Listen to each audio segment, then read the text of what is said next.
എൻ്റെ ഇൻട്രോ ഈ പ്രൈസമോൻ ബ്ലോക്കാക്കി. എന്തോന്നോ അവനവിടെ നിന്ന് കഴിക്കും. ഇന്നിപ്പോൾ ഒത്തിരി സമയമായി. ഇന്ന് മീറ്റിംഗ് ഒക്കെ കഴിഞ്ഞിട്ടാണ് വീഡിയോ എഡിറ്റ് ചെയ്യാൻ പറ്റിയത്.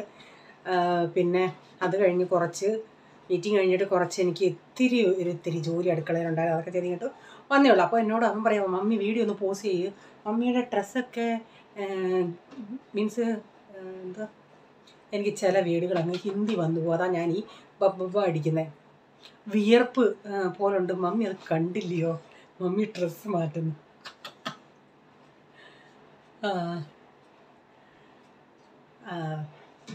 ഹായ്, എല്ലാവർക്കും വിജീസ് കിച്ചൻ്റെ പുതിയൊരു വീഡിയോയിലേക്ക് സ്വാഗതം. ഞാൻ നിങ്ങളുടെ സ്വന്തം വി ചേച്ചി. എൻ്റെ പ്രിയപ്പെട്ട ഓരോരുത്തർ സുഖമായിട്ടിരിക്കുന്നു. ദൈവം സഹായിച്ച് ഞങ്ങളിവിടെ സുഖമായിട്ടൊക്കെ ഇരിക്കുന്നു. ഇന്നൊരു ദിവസം ദൈവം നമുക്ക് ദാനമായി തന്ന അതിന് ദൈവത്തിന് നന്ദി പറയാം.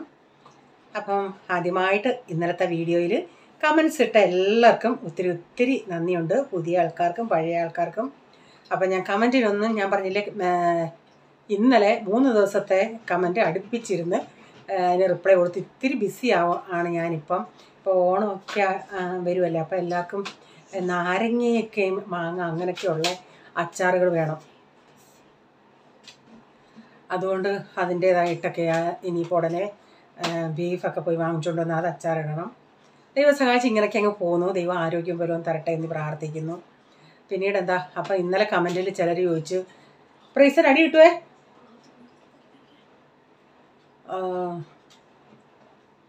കണ്ണാടി വെച്ചിട്ട് സൂപ്പറായിരുന്നു, അങ്ങനെ അങ്ങ് വെച്ചാൽ. അപ്പോൾ ഓമനാൻ ചോദിച്ച് കണ്ണാടി വായിക്കാൻ മാത്രമാണോ അല്ലാതെയും വെക്കുമെന്ന്. ഞാൻ പറഞ്ഞില്ലേ, ഒരു അബദ്ധം പറ്റിയതാണ്. എൻ്റെ കണ്ണിന് പ്രൈസ് പോൾമോന് 2 വയസ്സുള്ളപ്പം ഇല്ല പാൽ ബോട്ടിലുണ്ടല്ലേ, ഫീഡിങ് ബോട്ടിൽ കൊടുത്ത വഴിക്കങ്ങാണ്ട് ഇവനിങ്ങനെ കൈ തട്ടി എൻ്റെ ഈ കണ്ണിൻ്റെ അകത്ത് കൊണ്ട്. അപ്പം അന്നേരം ഇല്ല, ആ സമയത്ത് കണ്ണില്ലേ നമ്മുടെ കണ്ണിൽ എന്തെങ്കിലും പൊടി പോയാൽ എങ്ങനെയുള്ളൊരു വേദന, അതുപോലുള്ള തരുതരിപ്പായിരുന്നു. കണ്ണിൽ നിന്ന് എപ്പോഴും ഇങ്ങനെ വെള്ളമൊക്കെ വന്ന് എനിക്ക് ഭയങ്കര വേദനയായിരുന്നു. അങ്ങനെ ഡോക്ടറെ കൊണ്ട് കാണിച്ചുണ്ടേ 2 ദിവസം അവർ ഇങ്ങനെ കെട്ടി വെച്ചേക്കുമായിരുന്നു, 2-3 ദിവസം. അപ്പം മരുന്നൊക്കെ തന്ന് അത് കഴിഞ്ഞും എനിക്ക് കുറേ നാളത്തെ ട്രീറ്റ്മെൻ്റ് ആയിരുന്നത്. ഇങ്ങനെ ഐ ഡ്രോപ്സൊക്കെ ഒഴിച്ച് അകത്തെന്തോ ഇത്തിരി ഉണ്ടായിരുന്നു. പക്ഷേ അതിപ്പോഴും നമ്മളിപ്പോൾ ഈ ഉറങ്ങുന്നതൊക്കെ സമയത്ത് പെട്ടെന്ന് കണ്ണ് തുറക്കുവാണെങ്കിൽ എനിക്കിങ്ങനെ ഇപ്പോഴും തരുതരിപ്പോൾ കുറച്ച് നേരം കണ്ട് ഇങ്ങനെ എനിക്ക് ആ കണ്ണ് ഇങ്ങനെ ആക്കിയാൽ നമ്മുടെ കണ്ണിൽ പൊടി വീണാൽ നമുക്ക് അടയ്ക്കാൻ പറ്റത്തില്ല. അതുപോലെ അതേ അവസ്ഥയാണ്. അതുകൊണ്ട് കണ്ണ് പെട്ടെന്ന് ഉറങ്ങുമ്പോൾ അയ്യോ എന്നങ്ങ് പറയും. നമ്മളിൽ ഉറക്കത്തിൽ എണീക്കുന്നുണ്ടെങ്കിൽ നമുക്ക് അത്ര ഇതില്ല, ഓർമ്മയില്ലല്ലേ. അങ്ങനെ കണ്ണ് തുറന്ന് ആ സമയത്ത് കണ്ണിൽ നിന്ന് ഇങ്ങനെ കുടുകൂടാ വെള്ളം വരുമ്പോൾ ഇങ്ങനെ എനിക്ക് വെച്ചുകൊണ്ടിരിക്കണം. അങ്ങനെ അത് പ്രമാണിച്ച് ഇവിടെ ഒരു ഡോക്ടറെ ഈ കഴിഞ്ഞ 1 വർഷമായി ട്രീറ്റ്മെൻ്റ് ആയിരുന്നു. അവർ 10,000-3000 രൂപയുടെ ടെസ്റ്റൊക്കെ ചെയ്ത് ഇങ്ങനെ ഇരുട്ട് റൂമിലിരുത്തി ഓരോന്നൊക്കെ വായിപ്പിക്കുകയോ അങ്ങനെയൊക്കെ ചെയ്ത് ആ ടെസ്റ്റെല്ലാം ചെയ്ത്. അപ്പോൾ അന്നേരം അവർ പറഞ്ഞു കണ്ണിൻ്റെ അകത്ത് വെയിന് ഇത്തിരി ചില സമയത്ത് ഇങ്ങനെ നമ്മുടെ ഈ പ്രഷറൊക്കെ കൂടുന്നത് പോലെ വെയിൻ പൊട്ടത്തില്ലേ, അതുപോലെ എൻ്റെ കണ്ണിൻ്റെ അകത്ത് ഇത്തിരി ബ്ലീഡിങ് പോലെ ഉണ്ട്. അതുകൊണ്ട് ഒരു സമയവും ഇങ്ങനെ ടെൻഷനോ അങ്ങനെ ഒത്തിരി സ്ട്രെസ്സോ ഒന്നും കൊടുക്കല്ലെന്ന് പറഞ്ഞു. പക്ഷേ അവർ നോക്കിയാണേ റീഡിങ് ഒരു ഇച്ചിരി കുഴപ്പമുണ്ട്. പക്ഷേ ദൂർക്കാഴ്ചയ്ക്കൊന്നും എൻ്റെ അതിൽ അവർ പറയുന്നില്ല, മനസ്സിലാവില്ല. ഒരു കണ്ടിന്യൂസ് ഒരു 10 പ്രാവശ്യമെങ്കിൽ മീൻസ് ഇങ്ങനെ ഓരോ ആഴ്ച വിട്ട് ഒരു 10 ആഴ്ചയെങ്കിലും പോയി കാണും. അങ്ങനെ മെഡിസിനോ ഐ ഡ്രോപ്സൊക്കെ ഒഴിച്ച് മാറ്റിയൊക്കെ ഇരിക്കുമായിരുന്നു. അത് കഴിഞ്ഞ് പിന്നെ നാട്ടിലൊക്കെ പോയിട്ട് വന്നിട്ട് അതങ്ങ് പോകാൻ പറ്റിയില്ല. പിന്നെ എന്തോ വീട്ടിലൊക്കെ ചില പ്രശ്നങ്ങൾ എന്ന് പറഞ്ഞാൽ പിന്നെ കൊച്ചുങ്ങൾക്ക് വയ്യാതൊക്കെയാണ്. ഞാൻ ഇതങ്ങ് വിട്ടുപോയി, പിന്നോട്ട് പോകാൻ പറ്റില്ല. അന്നേരം ഈ ഡോക്ടർ പറഞ്ഞായിരുന്നു പിന്നെ ദൂർക്കാഴ്ചയുടെ കണ്ണാടിയുടെ ആവശ്യമില്ലെന്ന്. അപ്പോൾ എനിക്ക് പക്ഷേ ഇപ്പോൾ ദൂരെ നിങ്ങൾ ആരെങ്കിലും വരുവാണെങ്കിൽ ഇത്തിരി നമുക്ക് തുണികളുടെ പുറകിൽ നിന്ന് ഒരാളെ എങ്ങനെ കാണുന്നത് അതുപോലെ നിഴലിച്ചയുണ്ട്, കഥ കടച്ചേ നിഴലിച്ചയുണ്ട്. അപ്പോൾ ഒരു ദിവസം ഞങ്ങളിങ്ങനെ മാർക്കറ്റിൽ പോയ വഴിക്ക് ഒരു കണ്ണാടി കടയിൽ കയറി ഡോക്ടറെടുത്തും ഞാൻ പറഞ്ഞു ഇനിയും മറ്റേ ഡോക്ടറെടുത്ത് പോയാൽ അവർ വഴക്കുക, കാരണം കണ്ടിന്യൂസ് ഉള്ള ട്രീറ്റ്മെൻ്റ് ആയിരുന്നു. അത് വഴക്ക് പറയും. അതുകൊണ്ട് ഞാൻ വരുന്നില്ലെന്ന് ഞാൻ പറഞ്ഞു, എൻ്റെ കുഴപ്പമാ അതൊക്കെ. അങ്ങനെ ആ ഡോക്ടറെ കണ്ടിട്ട് പുള്ളി അവിടുന്ന് ചെക്കപ്പൊക്കെ ചെയ്തിട്ട് കണ്ണാടി അവിടെ നിന്നു. 3000 രൂപയായിരുന്നു കണ്ണാടിക്ക്. ദൂർക്കാഴ്ചയുടെയും ഇതിൻ്റെ തന്നു. പക്ഷേ എനിക്ക് ദൂർക്കാഴ്ചയ്ക്കൊന്നും ആ കണ്ണാടി വെച്ചിട്ട് ഒരു പ്രയോജനവുമില്ല. അങ്ങനെയുള്ള കാര്യമാണ് ആ കണ്ണാടിയുടെ ആ റിപ്ലൈ. പിന്നെ ജയേച്ചി പറഞ്ഞ് എങ്ങനെ വേണേലും എന്നെ നോക്കിക്കോ കണ്ണാടി കൊണ്ട്, കുഴി ചാടല്ലേ. പിന്നെ എൽദോയ്ക്ക് ചക്കക്കുരു മെഴുക്കുവരട്ടി ഇഷ്ടമായി. അങ്ങനെയൊക്കെ കുറേ കമൻസ് ഇന്നലത്തെ വീഡിയോ ഉണ്ടായിരുന്നു. ഇതിപ്പം 9:45 വരെ ഉള്ള കമൻസിൻ്റെ റിപ്ലൈ ഞാൻ പറഞ്ഞു കേട്ടോ. ഇപ്പം ഞാൻ വീഡിയോ എഡിറ്റ് കഴിഞ്ഞിട്ട് വരെ കമൻസ് വന്ന് പറയുമോ എൻ്റെ കമൻസ് പറഞ്ഞില്ലല്ലോ എന്ന് പറയല്ലേ.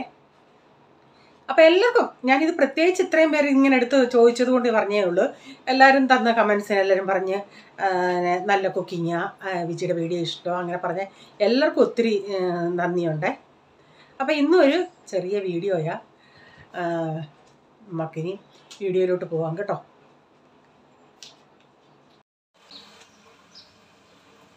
ഇതുപോലെ വെജ് ബർഗർ പാറ്റിയായിരുന്നു. ഞാനിപ്പോൾ ഇത് ബർഗർ ബണ്ണിലല്ല ഉണ്ടാക്കുന്നത്, നമ്മുടെ സാധാ ബ്രെഡിൻ്റെ അകത്താണ് ഉണ്ടാക്കുന്നത്. അപ്പോൾ ഞാനത് ഇച്ചിരി ഓയിലൊഴിച്ച് ഇത്തിരി അതൊന്ന് ഫ്രൈ ചെയ്തെടുക്കണേ കുറച്ച്.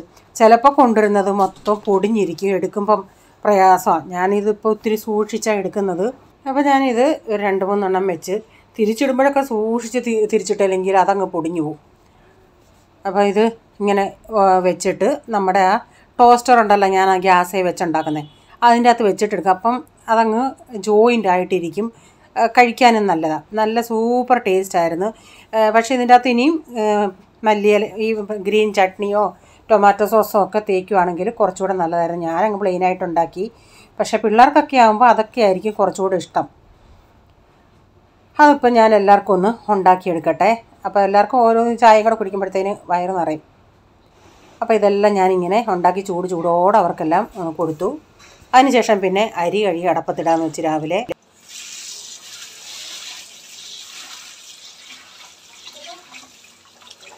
അപ്പോൾ പാത്രങ്ങളൊക്കെ അവിടെ കഴുകാൻ കിടക്കുന്നേ ഉള്ളൂ. പെട്ടെന്ന് അരി കാരണം വേറെ ചോറില്ല, എനിക്കിന്ന് അച്ചാറും ഇടാനുണ്ട്. അപ്പം രാവിലെ പെട്ടെന്ന് ജോലികൾ ചെയ്ത് തീർത്താൽ എൻ്റെ പരിപാടികൾ നടക്കും. ഇതെല്ലാം ചെയ്തിട്ട് വേണ്ടേ നമുക്ക് അച്ചാറിടാൻ. അന്നേരം എനിക്ക് ഒത്തിരി സമയം പോകും.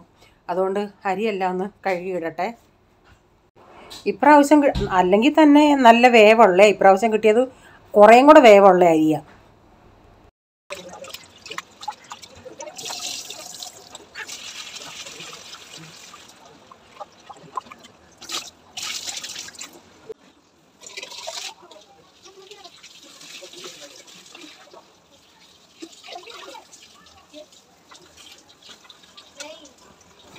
രാവിലെ കറിവേപ്പില വാങ്ങിച്ചുകൊണ്ട് വന്ന് അതെല്ലാം ഒന്ന് കഴുകി മുറത്തിലെങ്ങാണിട്ട് ഒന്ന് ഫാനിൻ്റെ കീഴിൽ വെക്കട്ടെ, അതൊന്ന് ഉണങ്ങാൻ എനിക്ക് അച്ചാറിടാൻ വേണ്ടി. പക്ഷെ നല്ല കുഞ്ഞലയുള്ള കറിവേപ്പിലയായിരുന്നു. നല്ല മണമെന്ന് വെച്ചാൽ നല്ല മണം. ഞാനപ്പോൾ ഇങ്ങനെ ഇതളാക്കി ഇട്ടിട്ട് ഒന്ന് അതിൻ്റെ അടിയിലൊക്കെ ഈ ഇലയുടെ അടിയിലൊക്കെ മണ്ണ് കാണും. അപ്പോൾ ആ ഒരെണ്ണത്തിലൊരു ഇച്ചിരി ഏറെ മണ്ണുണ്ടായിരുന്നു.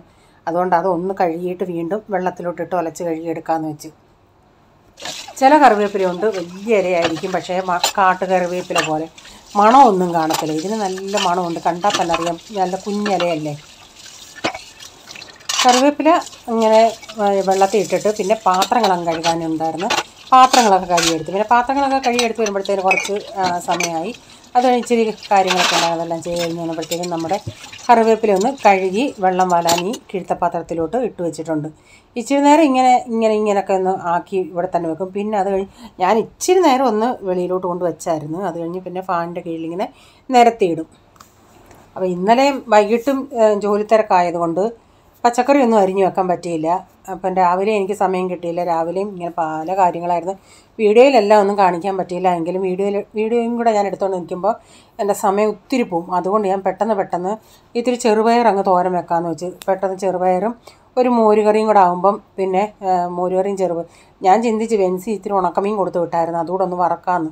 പക്ഷേ എനിക്ക് അതിനോടുള്ള സമയം കിട്ടിയില്ല ഈ കാര്യങ്ങളെല്ലാം ചെയ്തുകൊണ്ടിരുന്നപ്പോഴത്തേക്കിന്. അല്ലെങ്കിൽ ഉണക്കമീൻ ഞാനും ഡാഡിമീൻ കഴിക്കും, പിള്ളേരൊന്നും കഴിക്കത്തില്ലല്ലേ. അങ്ങനെ ഫ്രിഡ്ജിൽ നോക്കിയുണ്ടെങ്കിൽ കാണാം ഞാൻ നേരത്തെ അയലമീൻ വെച്ച് എൻ്റെ 2 ഇച്ചിരി തലയുണ്ടായിരുന്നു, ഇത്തിരി പരിഞ്ഞിലും ഉണ്ടായിരുന്നു. അതങ്ങ് വറക്കാമെന്ന് വെച്ച്. അതാ നമ്മൾ പറയുന്നത്. ആ സമയത്തൊക്കെ എപ്പോഴും എന്നോട് ഞാൻ ഈ മീനിൻ്റെ തലയെടുക്കാത്തപ്പോൾ അങ്ങനെ ചോദിക്കും, ചേച്ചി എന്താ തലയെടുക്കാത്തതെന്ന്. പക്ഷേ അന്ന് ഞാൻ ഇച്ചിരി തലയെടുത്ത് വെച്ചിരുന്നു. അത് ഇന്ന് ഉപയോഗിക്കാൻ പറ്റി. ഇല്ല കുറേ നാൾ നമ്മൾ മീനുള്ള സമയത്തൊക്കെ ഉപയോഗിക്കുന്നുണ്ടെങ്കിൽ നമുക്ക് വേണ്ടല്ലോ ഇതൊന്നും. ഇപ്പം ഇല്ലാത്ത സമയമായ ഉടനെ ഇതിനൊക്കെ ഒരു കൊതി. എന്നാലും ചിന്തിക്കും ഒരു തലയിലും മതിയായിരുന്നു, തലയെങ്കിൽ തല, വാലെങ്കിൽ വാല്, എന്തും അതേലും ആ പരിഞ്ഞിലും അതുകൂടെ വറുത്ത് ഉച്ചയ്ക്ക് അത് കൂട്ടി കഴിക്കാൻ നല്ല ടേസ്റ്റ് ഉണ്ടായിരുന്നു. അപ്പം ഞാൻ ഈ പയർ തോരന് വേണ്ടി ഇച്ചിരി തേങ്ങയും മുളക് പൊടിയും വെളുത്തുള്ളിയും ജീരകവും എല്ലാം കൂടെ ഒന്ന് ചതച്ചെടുത്ത്, എന്നിട്ട് ഞാൻ പച്ചമുളക് ചേർത്തില്ല, ഈ മുളക് പൊടിയാണ് ചേർത്തത്. എന്നിട്ട് പയർ ഉഴുതിയിട്ട്, പയർ പക്ഷേ ഒരു വിസിലടിച്ചപ്പോഴത്തേനും നന്നായി അങ്ങ് വേവുന്ന പയറായിരുന്നു. ചിലതാണെങ്കിൽ ഞാൻ ഒരു വിസിലടിച്ചാലും വേവത്തില്ല, പിന്നെ ഞാൻ ചീനച്ചട്ടിയിലിട്ട് കുറച്ച് നേരം കൂടെ ഇട്ടിട്ടേ അത് വേവത്തുള്ളൂ. പക്ഷേ ഇതെന്ന് പറയുന്നത് നന്നായി വെന്തായിരുന്നു. പക്ഷേ എനിക്കിങ്ങനെ വെന്ത് കുഴയുന്നതാണ് ഇഷ്ടം, ചിലർക്ക് വെന്ത് കുഴയുന്ന ഇഷ്ടമല്ല. അപ്പോൾ ഞാൻ ഈ പയറും ഇട്ട് കൊടുത്തു. അപ്പോഴത്തേക്കിനും നമുക്ക് മോരുകറിയും റെഡിയായി, പയറും റെഡിയായി. അപ്പോൾ പിന്നെ ഇനി എനിക്ക് എൻ്റെ അച്ചാർ പരിപാടികൾ തുടങ്ങണം.